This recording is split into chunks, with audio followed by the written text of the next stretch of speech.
Hello, good morning. Good morning sa lahat. Oo, sa lahat-lahat ng mga followers ko tsaka mga viewers ko. Oh, Happy Mother's Day nga pala sa lahat-lahat. Happy Mother's Day. Oo.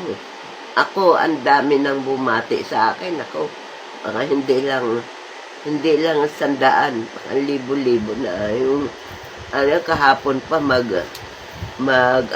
mag-live ako, ang lahat halos bumati na sa akin.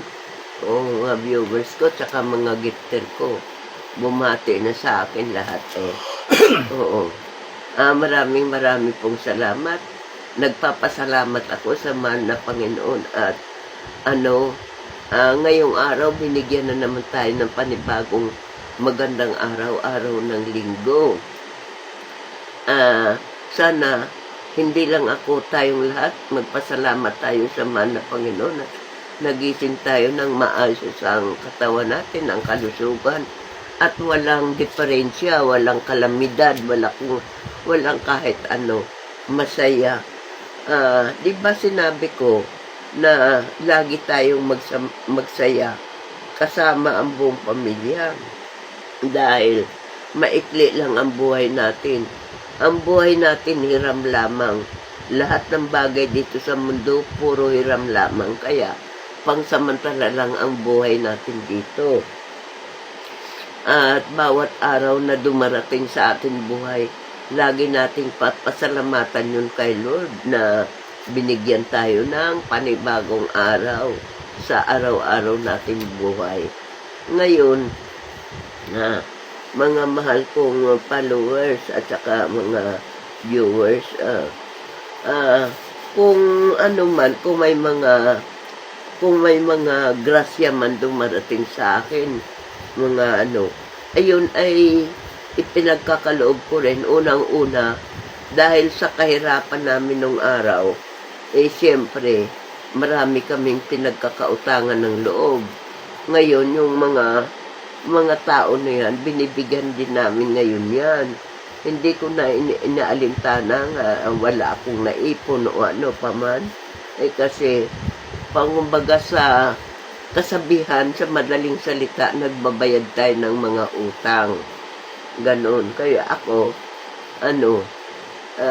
kung may dumarating sa kamay ko na mga grasya, ayun, ipinagmamahagi ko rin sa mga taong nagmagandang loob din sa akin nung araw, nung walang-wala ako, nung hirap ang buhay ko. Nandyan na pag dumaing ako sa kaibigan ko, sabi ko, walang-wala talaga ako.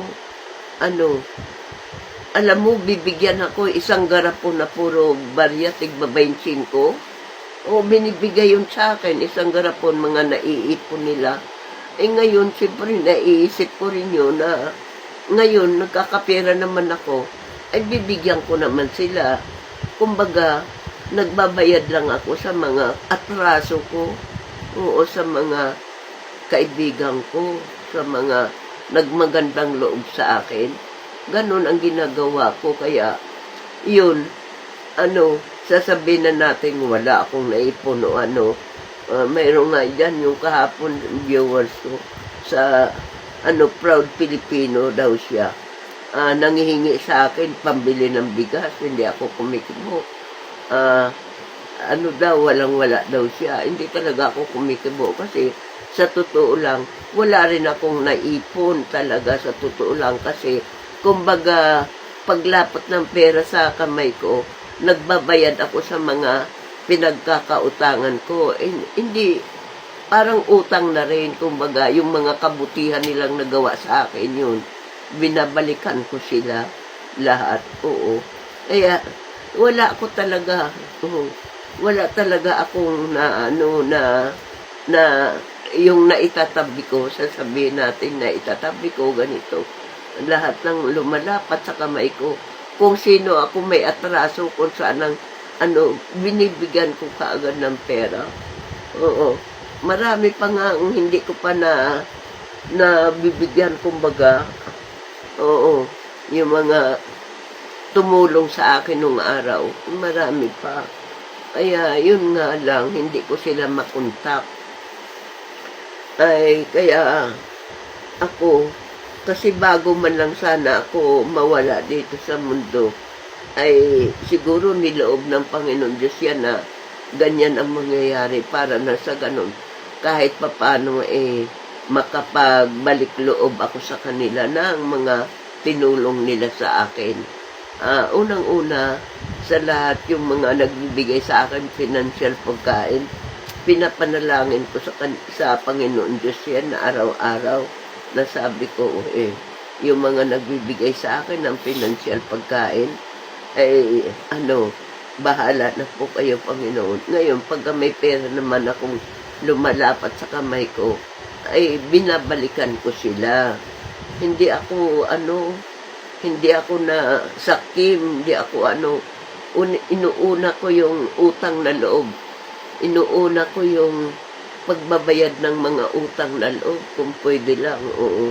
Kahit wala akong pera dito, basta makaraos kami ng pagkain, ay yun, nagbibigay ako sa mga taong pinagkakautangan ko ng loob.